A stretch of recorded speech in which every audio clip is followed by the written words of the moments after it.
Hello, hello, hello. Welcome to a special episode of the Win Daily Sports Show. My name is Michael Rasile. I got my man Joel Schreck with me here at Draftmaster Flex, and we need to congratulate Joel, guys, because this guy, a goddamn legend, takes down first and second place in a PGA DFS Showdown on DraftKings, bringing home another 70K. Not a bad day at all.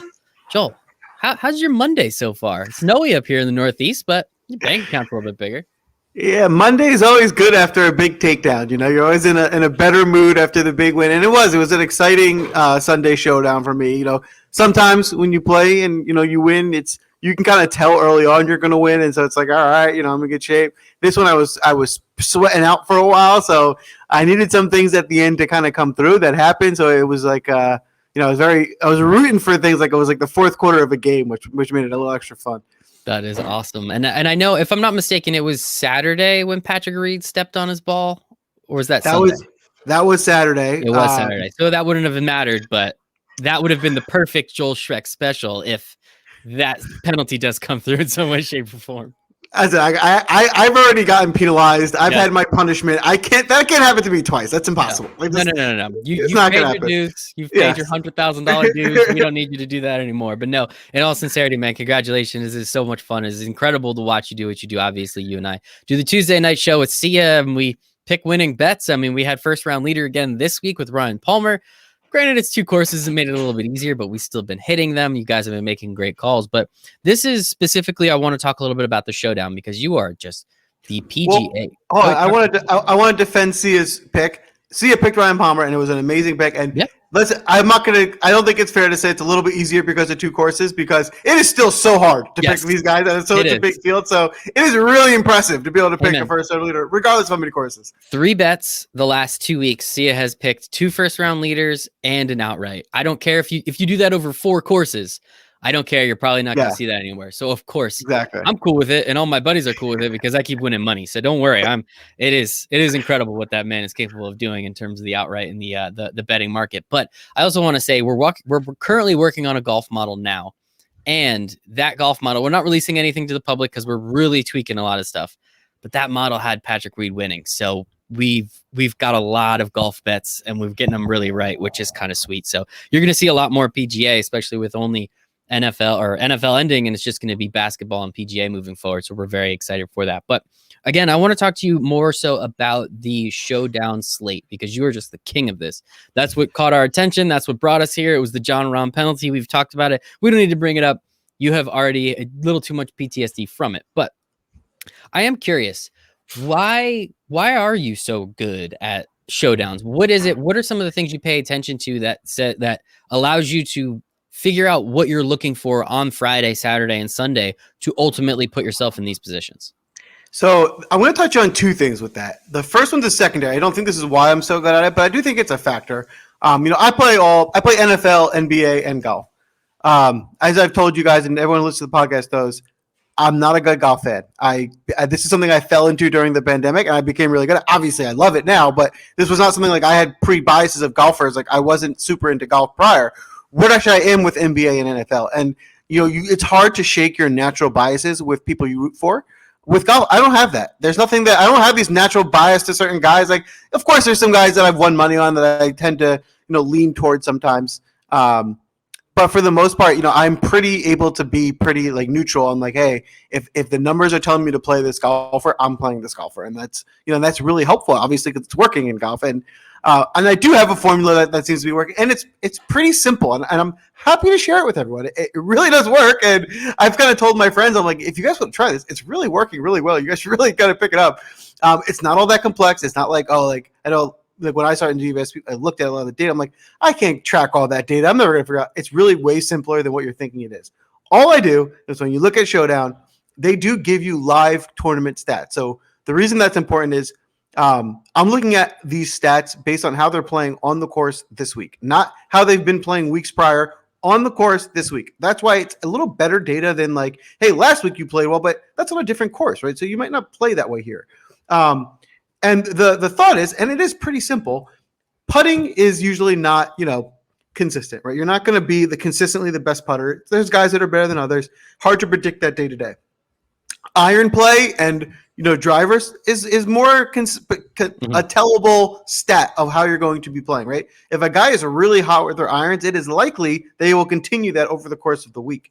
So my model is, let's find the guys who have the best iron play and off the tee play, hammer them in, and I almost target bad putting, right? Because my thought is you're not going to be terrible putting all week. It'll probably average out. So, like, if you're negative putting, that's a good thing for me. Let me target the bad putters because they'll likely even out over the course of the week. So for Showdown, it's a great target, right? Let me just find the guys that didn't putt well today, because if you're hitting your driver well, if you're hitting your irons well, and you didn't putt well, all you need to do is putt well tomorrow, and there you go. You're going to be in my lap. That's literally what I do. It's pretty much it. I just find those guys that are killing it. And so, for me, it's not just taking the statistics. It's also like I put just as much weight into the type of tournaments you play and how you play them. That's super critical, right? So, not everyone has the same bankroll. Not everyone can play the same tournament. So be smart, right? Don't put, if you only have the bankroll to play 10 lineups, don't put it in the biggest tournament, because you're going to go against me who has way more lineups and you're just going to get crushed because I'm just going to have more exposure, right? I can play in these tournaments because I'm putting the bankroll in and I have the exposures to get the right lineups in. If that's not your budget, that's fine. Just play smartly, right? So find a smaller tournament where you can invest your 20 lineups and then do it that way. And then make sure you're putting yourself in a position to win. I love it. And I think that's very important. And there's so many people that come in and we're all looking for that single bullet. Then you put it in the milli maker, and right, like those dreams, man, those dreams are so like, but I can do it. And it's technically a possibility. We've seen it happen in the past, but we're here to give you plus EV. We're trying to get you in the best possibility. You have to manage your bankroll correctly, be in these correct tournaments. If you don't have a bankroll like Joel's, most people don't. Shout out Joel. He deserves it. He earned it. He did a lot to get there. Play in smaller tournaments. Play in 3 maxes. Don't play in 20 maxes or 150 maxes. Play in smaller tournaments. Play in single entry. So I guess from your perspective on showdowns, where would you suggest some people that maybe just started playing PGA DFS or have just started to look into the showdown side of it? How would you suggest they start to look at some of these things? And what days of the week do you try and target the most? I think that's another important question. Yeah, so I don't play every day. I don't play Thursday and Friday because before the cut, the field's too big. Mm-hmm. And from a showdown perspective, one, I don't have that data yet that we were talking about because I need them to play the first 2 days to get that. And then two, typically with showdown, I'm realistic about it, right? It's impossible to think I'm going to take this full field and I'm going to be able to just pick the best 6 golfer. If I could do that, I'd be a lot richer than I am, right? That's not really possible, but I can narrow it down. Like I can maybe get a field of 25, 30, and I'm betting I can get the best 6 golfers into my 25 or 30. That's what I'm betting. Mm-hmm. And then I'm going to build a lot of lineups with those 25 or 30 mixed and matched with guys I like at different exposures. And if I'm right, if I can get the best 6 golfers in that field, then I can win. And so that's my thought process. But if you're not going to play that way, or if you're not going to put in a lot of lineups and narrow a field of 20 or 30, that's okay. But play your 10 lineups and put it in a single entry, 3 max, whatever, so that you're competing with people in a similar playing field.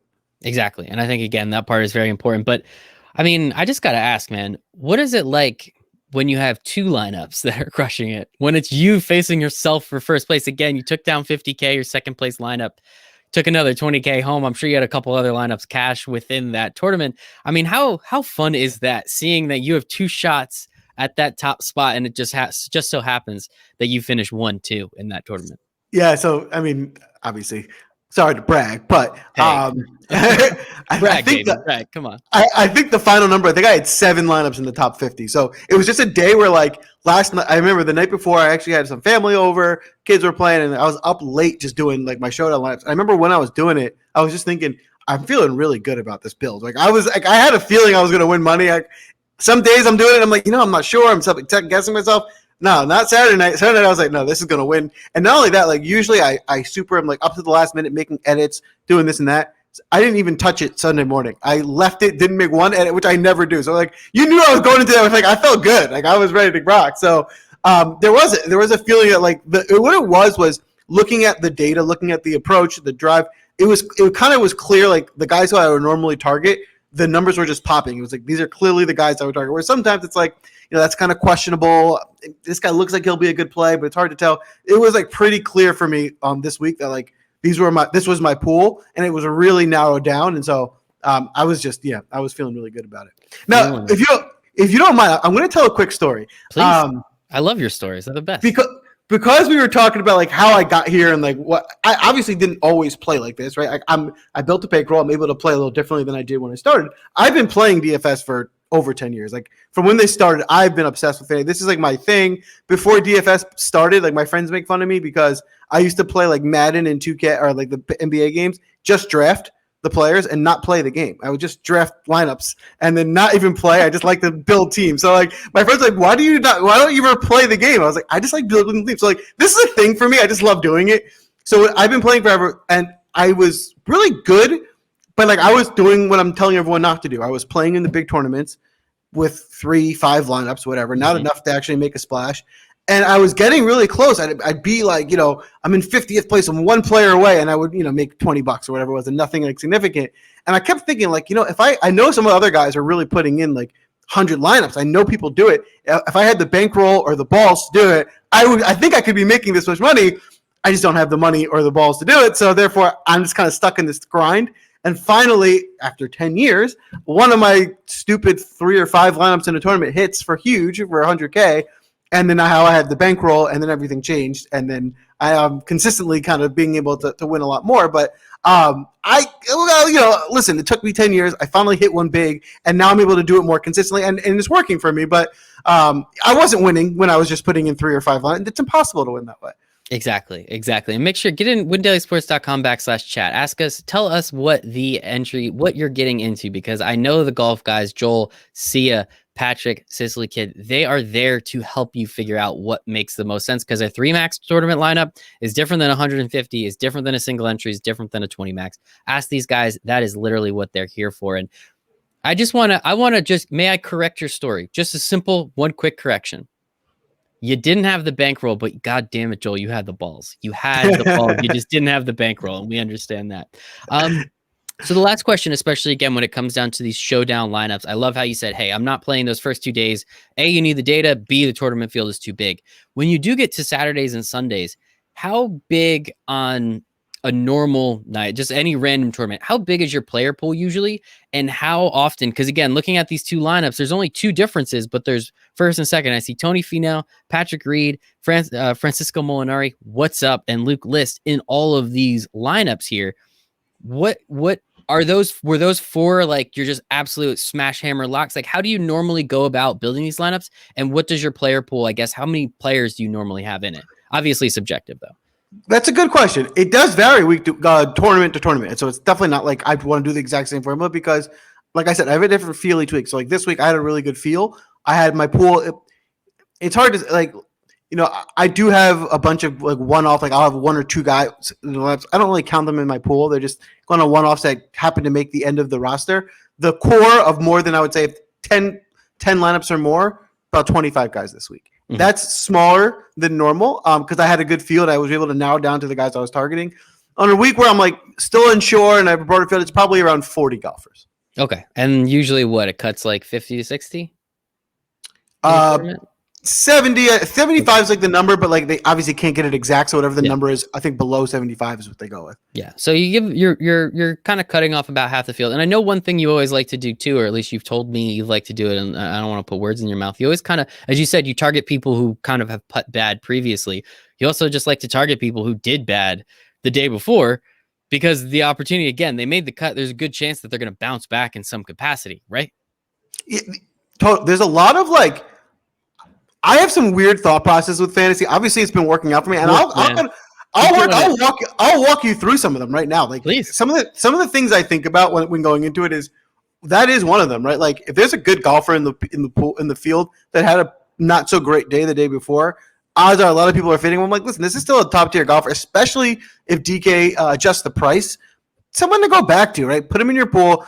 The main reason to go back to them is because they're going to be so low owned. I'm like, if you're just getting above average golfer at a low ownership, that's an advantage in a tournament, right? So, thinking about that, I'm playing tournaments. That's the type of advantage I want. If I was playing cash, that wouldn't be a good idea, but in a tournament it is, right? So the style of play is important. So like a lot of times, shout out to the Discord guys that we chat with all the time, but a lot of times I know you guys are asking me like, how come you didn't give me that exact line? But I'm like, listen, you're not playing the same tournament. So me giving you advice on this lineup wouldn't make sense because I know you're not playing the same way I am. So I know I'm taking calculated risks for myself intentionally because I know these risks could pay off in a tournament. But if you're not playing the max tournament, that risk doesn't make sense for you. So that's why there's a little differences on how I'm playing versus how I might recommend golfers and things like that. Yeah, and you give us your core pretty much every Saturday and Sunday. If you're in Discord, it's like 12:30 in the morning. So, you got to be up late. You got to be paying attention.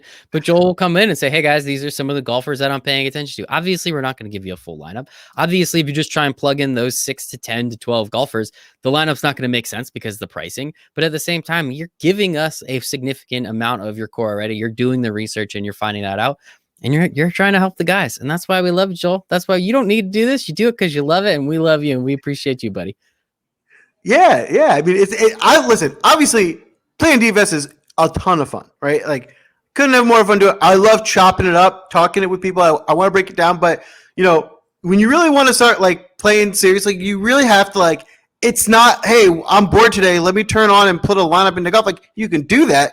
Don't plan to make money doing that, right? Like, if you really want to do this, like, to make money, like, it's a lot more. Like, let me break down what I can afford to play in, how many lineups I can afford to put in here, how I'm going to play. If I'm playing head-to-head cash games, there's a different field of players I want to target than I am if I'm playing big tournaments. So, like, all that stuff is really important every day that you're playing because that's how you're going to make a difference between your lineup and beating big, large fields. And that's how you do it, people. That's all it takes. You have the balls. You just need the bankroll. Just hit one of these big ones and you'll be able to beat Joel one day. But no, Joel, sincerely, we appreciate you. Everybody, if you're listening to this podcast every single Tuesdays, 8 o'clock, Sia, Joel, and myself, we have our PGA live stream where we break it down. We give you all the DFS plays for the week. And we give you all some fun outright and first round leader bets. We're going to have some matchup bets coming soon a little bit too. So get excited. A lot more golf betting, a lot more golf DFS. Because it's just golf and NBA now, folks. And Joel's good at both of them. So we always appreciate that. I just thought of something. If you don't mind me adding one more tip to the end of the show here. The other thing I was because I'm just thinking about some of the things some of the subscribers asked me. And I did make a big recommendation for Sam Ryder. And if you notice, Sam Ryder isn't one of my winning lineups. He's probably the worst golfer in the lineup. He wasn't he didn't pan out as big of a recommendation as I made him. But one thing I always subscribe to, especially in tournaments, like I was really high on him. He actually was the highest owned player I had. But I didn't lock him in because I don't like to lock people in for that reason, right? I could miss. I obviously was really good on the rest of my player pool. So if I locked him in, it would have ruined probably. I might not have. I mean, I guess one of my lineups won, so maybe I still would have won. But the point is, I still could have won without him because I had so many good other players. So I know one of the subscribers earlier this week was asking me, he had Ryder, and he was only playing 3 lineups, but he had him locked into all 3. And I told him, I love Ryder. Don't play him in every lineup you're playing because he's just not a good enough golfer to go all in on this type of a tournament. So it's those type of things. Right? He was my favorite play, but I still wanted to make sure that I had enough exposure where if it didn't pan out, that I could still win money doing other things. So I did that with a lot of guys. Right? I had a ton of Luke List this week. Luke List is not the greatest golfer, so I didn't want to go overboard, but I just liked him. He worked out. So there's a guy. I'm sure I'm not thinking of the top of my head because who wants to remember the guys that didn't do well? But I'm sure there's guys who I was on that didn't do well, right? But because I didn't go overboard on it, right, it saved me. And as long as my core of my pool was good enough that I had winning lineups being built throughout that. You have to understand people again. If you're in a 3 max, it's different than a 20 max and 150 max. You have to pay attention to that, and that is what our man Joel is for. Joel, where can everyone find you on the internet in case they want to see some of your escapades? At Draftmaster Flex, Twitter, Instagram. I'm all over the place, and I'm trying to start. I'm starting to post more plays on Twitter. So if you want to find some things, some additional data, not just in the Discord that I'm posting before every tournament, but I'll post some things there so you can find as much information as possible. Check him out and then buy him some Popeyes when he wins you a tournament. You can find me at Michael Rasile 1. You can find us at Win Daily Sports one more time, windailysports.com/chat. 7 free days in the expert Discord chat. For Joel, for myself, win some money in PGA with us, guys. Thank you so much. Appreciate it.